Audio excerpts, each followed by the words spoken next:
One of the most important factors of filmmaking is understanding the business side of the industry. Filmmaking is an art form that encompasses all aspects of creativity. Making a movie is like raising a child. It takes a village. Things like writing, directing, creating conceptual art, cinematography, acting, costume design, and composing music are just some of the things that go into a film's massive production. However, there is one crucial element that a film needs to pull off its entire production, and that's its budget. Budgets for an entire production are usually in the millions due to the amount of things required to make a film. In the past decade, studios have increasingly pursued the elusive hit movie. For example, following the release of The Avengers in 2012, it seemed as though every studio was wanting to create their own MCU and cash in on the trend. This trend extends beyond superhero movies to encompass most Hollywood blockbusters. You know the old saying, in order to make money, you gotta spend money. However, that might not be true in 2023. Movies like The Flash, Little Mermaid, Mission Impossible, Fast X, Transformers, Aquaman 2, Shazam 2, Wish, Elemental, and Haunted Mansion all flopped at the box office. But why? I believe there is one flop that stands out from the rest that can give us some insight as to why they all underperformed. That movie is Indiana Jones and the Dial of Destiny. Dial of Destiny had a reported budget of $300 million and a marketing budget of $100 million, but was only able to bring in $375 million at the box office.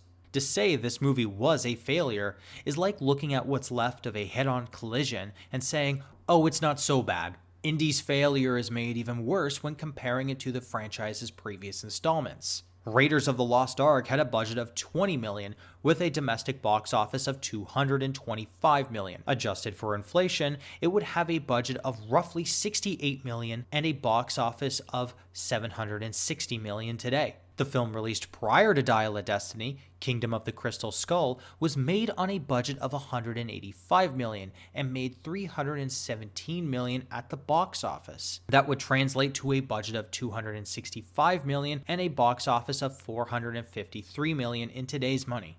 One can argue that these comparisons might not be fair due to inflation or current economic setbacks. Nevertheless, these arguments are nuked from orbit when compared to movies like Barbie, Oppenheimer, and the Super Mario Bros., which all came out in 2023. The budget for Indiana Jones 5 posed as a significant challenge to the film's success. During an interview on the Hot Ones podcast, Matt Damon broke down why studios don't make mid-budget films anymore. He explained that streaming had completely changed the industry, and in the past, if a movie didn't perform well in theaters, DVD sales would serve as a means for studios to recover their losses. However, with the prevalence of streaming services, the incentive to purchase DVDs has dwindled. Why spend $20 on a single DVD when a monthly subscription offers unlimited access to movies and TV shows? Streaming has also provided Hollywood with another issue. How are you going to get an audience to go and see your movie in theaters when they know it's going to end up on streaming a few months later? Now, each film has evolved into an event movie, signifying that studios are compelled to allocate more resources to the spectacle of each production. This is another reason why budgets have gotten so big over the last decade and are hurting the profitability of Hollywood films. One of the biggest movies of all time was Avengers Endgame, and it nearly made $3 billion at the box office. The reason why Endgame was such a success was that it was the culmination of a decade's worth of films. Endgame also relied heavily on special effects to pull off its epic scale. If you look at the top 10 most successful movies of all time, you will start to notice a trend. Movies like Avatar, Avatar The Way of Water, Endgame, Infinity War, Jurassic World, Lion King, Spider-Man No Way Home, and The Force Awakens all used a ton of special effects in order to pull off the stories that they were trying to tell. It's no surprise that a studio that is trying to make a quote-unquote hit movie looks at the list of most successful movies of all time and determines that the bigger the spectacle, the bigger the return. However, people have started to notice that special effects from the late 2000s look way better than what we have today. The Flash's special effects are a perfect example. Following the release of Flash, a VFX artist came forward to shed light on why visual effects in the movie looked so bad. According to the artist, VFX professionals are grappling with excessive workloads, attributed to the sheer number of special effects shots demanded for each scene. This means that VFX artists could be working on shots that either have something as simple as removing a wire or constructing an epic climax of a movie with thousands of characters. When a movie has reshoots, script changes, or scrapbooking involved, VFX shots have to be reworked completely or thrown out entirely. This adds to a film's ballooning budget and can lead to a film looking like, well, this. Look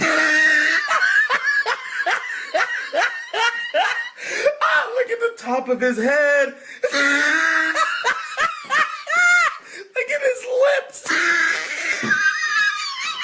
When a film contains as many issues as Indiana Jones 5, all of its problems can be drawn back to one place: the script.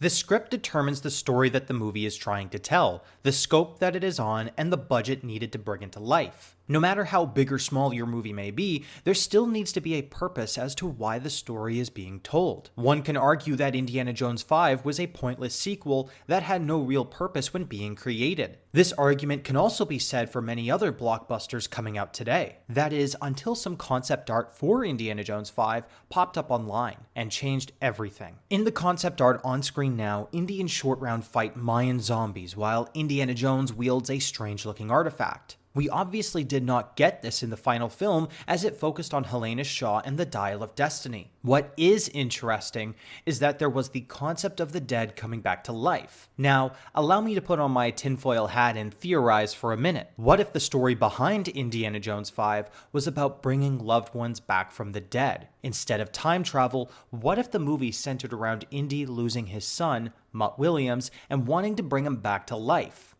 We could have seen an opening where Indy and Mutt are on an adventure and Mutt dies. Indy would feel responsible for his son's death, giving him some much needed motivation to look for the artifact seen in the concept art. We could have also seen a group of undercover Nazis like we did in Dial of Destiny, searching for the artifact to raise an army of the dead, aka Nazi zombies. We know we were supposed to get something like this from Spielberg, that is until James Mangold took over and gave us the Indiana Jones 5 that we have today. Already, Indiana Jones fighting zombies sounds 100 times better than the movie that we actually got. The moral dilemma of bringing loved ones back from the dead could have asked the audience, if given a chance, would they do the same? Would you act on your own selfish needs or be strong enough to let your loved ones go? Questions like these make a story feel more real and relatable to an audience. However, the Indiana Jones 5 that we got felt heartless and lacked any sort of relatability when watching the film. Modern blockbusters lack a lot of heart and soul in their scripts. If there is no why to the story being told,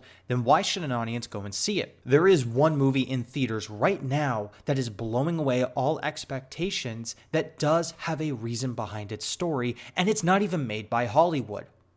Godzilla Minus One. Godzilla Minus One is a Japanese film that had a limited release in the US and was made on a budget of $15 million. Funny enough, the director said that he actually wishes he had $15 million to make it because it was made for a lot less. The movie has currently grossed $42 million at the US box office and is doing so well, in fact, that theaters had to open up more screenings for the movie to keep up with demand. There are other mid-budget movies that came out this year that did extremely well, like The Sound of Freedom and The Boy and the Heron, which were made on much smaller budgets compared to the blockbusters that are coming out today. These films may not have glamorous box office returns in the billions like an Avengers Endgame, but they are still making their money back nonetheless. Like Barbie, Oppenheimer, and Mario, these movies are fresh ideas, new or existing IPs that have smaller budgets. Some of these budgets are in the hundreds, but when 3 Oppenheimers equal 1 Dial of Destiny, you know what I'm talking about. Maybe it's time for studios to stop chasing the hit film and start focusing on making a good product. A perfect example of a movie that should have been a blockbuster but was made on a shoestring budget was Spider-Man Lotus. Spider-Man Lotus was a fan film made by a high schooler on a budget of $125,000. Smaller budgets also force creators to focus on characters rather than spectacle. Another example on a studio level would be Joker from 2019. They also need to be lowering budgets so that they can actually make money and cover what they spent. If not, movies from foreign regions will draw in a bigger audience at the US box office, making Hollywood obsolete. Now that it is 2024, I think that Hollywood blockbusters will continue to struggle at the box office until the industry makes some much needed changes. Thank you so much for watching, guys. If you're a fan of Star Wars, please check out my last video. Be sure to like and subscribe for more, and I'll see you guys in the comments section down below.